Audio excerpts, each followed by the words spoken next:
ओम शांति।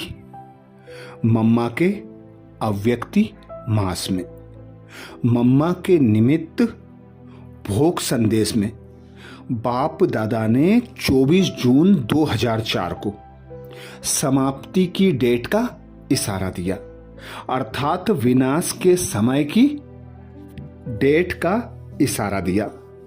उस समय हम बच्चों की स्टेज कैसी होगी, कैसे हमें स्टेज संपूर्ण संपन्न बनाना होगी, यह भी बाप दादा ने संदेशी के माध्यम से हम भाई बहनों को इशारा दिया।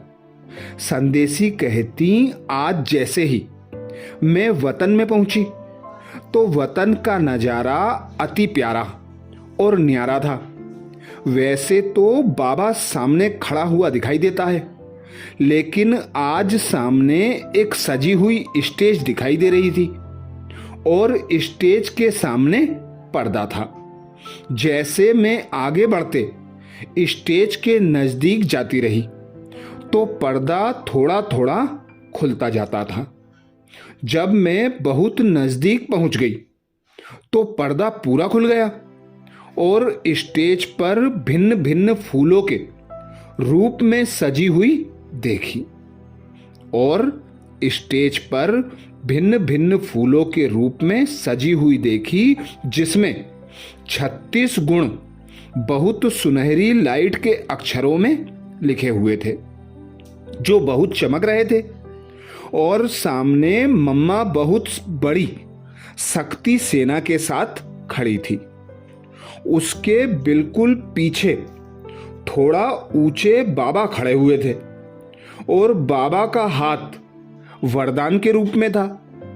मम्मा के और सभी के, अर्थात मम्मा और सभी शक्तियों के हाथ में शिव बाबा के छोटे छोटे चमकीले झंडे थे।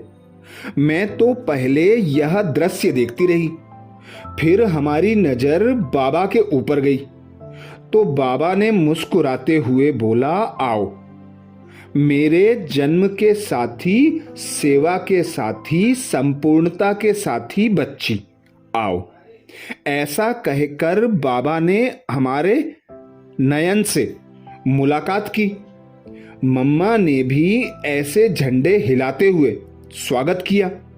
फिर कुछ समय के बाद मम्मा जो शक्तियों के बीच में थी वह बाबा के साथ पीछे चली गई और आगे सब दादियों की लाइन हो गई।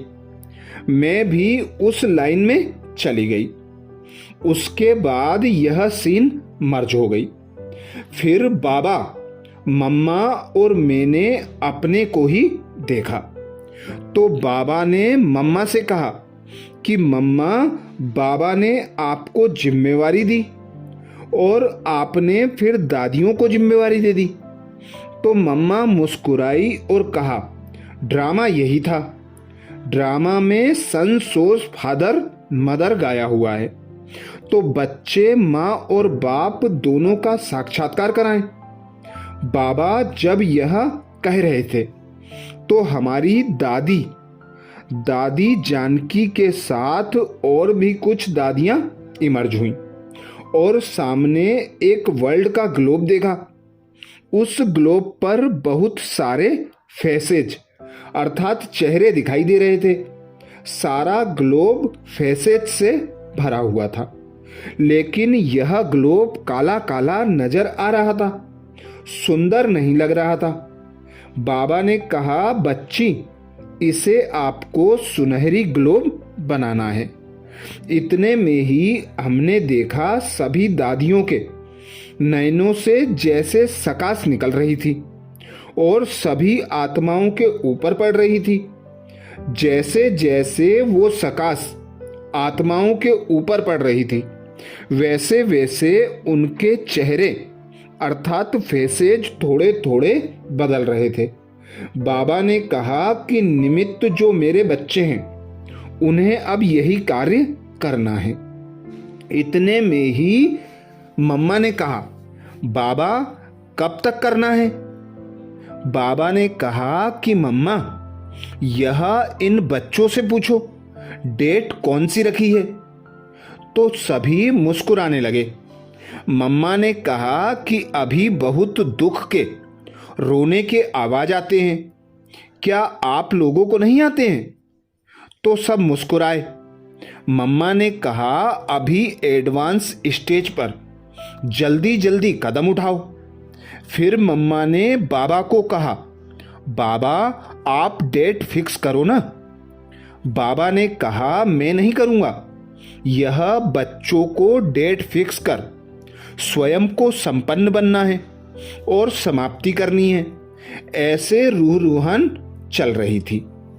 फिर बाबा ने मम्मा को कहा, मम्मा आज तो सभी बच्चे चाहे अव्यक्त रूप से जन्म लिया है, चाहे साकार रूप से, लेकिन सारे वर्ल्ड के बच्चे आज आपको याद कर रहे हैं।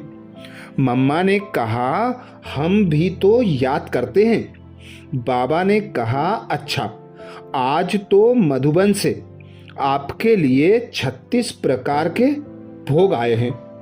मम्मा ने कहा यह 36 प्रकार देख करके यही याद आता है कि यह 36 गुण ऐसे ही सबके जीवन में समा जाएं, जो सभी देवियों और देवता बन जाए। फिर बाबा ने कहा मम्मा अभी भोग तो स्वीकार करो। मम्मा ने कवर हटाया और सबके ऊपर दृष्टि दी। मम्मा ने कहा यह 36 प्रकार का भोग तो बहुत सुंदर है। बाबा ने मम्मा को कहा मम्मा तुम दादियों को खिलाओ।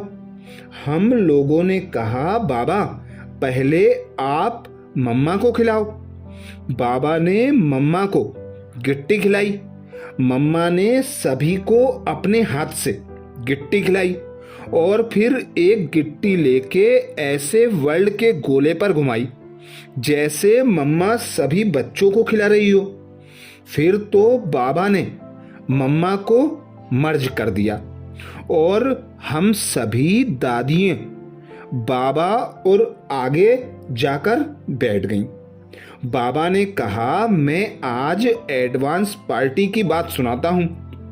हम सब ने कहा हाँ बाबा हम आपसे सुनना चाहते हैं। बाबा ने कहा कि जो एडवांस पार्टी में हमारे मुख्य जो सभी गए हुए हैं, आज कल वह अपने माँ बाप को कहते हैं कि हमें स्वप्न में आता है कि मैं जैसे कृष्ण की राधा बनने वाली हूँ। उन्हें यह स्मृति में नहीं है कि मैं ही राधा हूँ, लेकिन जैसे स्वप्न में देखा जाता है ऐसे कहती हैं कि हमें ऐसे लगता है जैसे कि मैं कृष्ण के साथ राधा बनकर खेल रही हूँ, रास कर रही हूँ। ऐसे स्वप्न आते हैं और जो भी विशेष आत्माएं गई हैं उनको भी यह स्वप्न आते हैं कि हम गोप हैं, गोपियां हैं, श्री कृष्ण के साथ हैं। अभी श्री कृष्ण छोटेपन का ही आ रहा है, राजधानी का बड़ा रूप नहीं आ रहा है। बाबा ने कहा जैसे एडवांस पार्टी को नई दुनिया के नज़ारे आंखों के सामने स्वप्न के रूप में आ रहे हैं, ऐसे आप बच्चों को साकार में लानी है। अभी आप उस गोल्डन दुनिया को इमर्ज करो। परम धाम में तो बाया जा करके स्वर्ग में ही आने वाले हैं। जैसे ब्रह्मा बाबा को लगता था कि नारायण की ड्रेस जैसे खूंटी पर लटकी हुई है, बस मेरे को पहननी है, ऐसे तुम लोगों को भी अभी स्वर्ग के नज़ारे साकार में आने चाहिए। आज हम यह हैं, कल यह जाकर बनेंगे।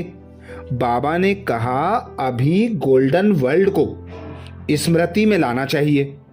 जैसे जैसे आप उस स्मृति में रहेंगे तो यह वर्ल्ड जो है वह धीरे धीरे बदलती जाएगी। फिर बाबा ने पूछा बच्ची और क्या समाचार लाई हो? मैंने कहा बाबा सेवाएं तो बहुत चल रही हैं, सब जगह बड़े बड़े प्रोग्राम हो रहे हैं। दादी का संकल्प साकार हो रहा है। दादी और दादी जानकी साक्षी होकर सुन रही थी। सब मुस्कुरा रहे थे।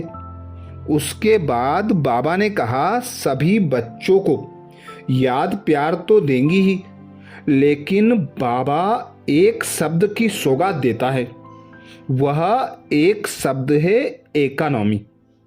इकोनॉमी, इकोनॉमी एक रस, एकाग्रता और एकांतवासी। बस यही एक का पाठ पक्का करना है, इससे ही संपन्न बन जाएंगे। बाबा ने कहा कि यही एक के पाठ की सौगात सभी बच्चों को दे देना। ऐसे कहते दादियों को बहुत स्नेह से नजर से निहाल किया और हमारे साथ दादियां भी नीचे साकार वतन में आ गईं। तो ये था मम्मा के अव्यक्ति मास की डेट पर मम्मा के प्रति भोग संदेश जो बाबा ने सुनाया। बाबा ने हम बच्चों को यही इशारा दिया कि एक व्रता, एकांतवासी, एकाग्रता, इकोनॉमी को धारण करो तो एडवांस स्टेज बनाकर संपन्न बन सकेंगे और समाप्ति को करीब ला सकेंगे। अच्छा, ओम शांति।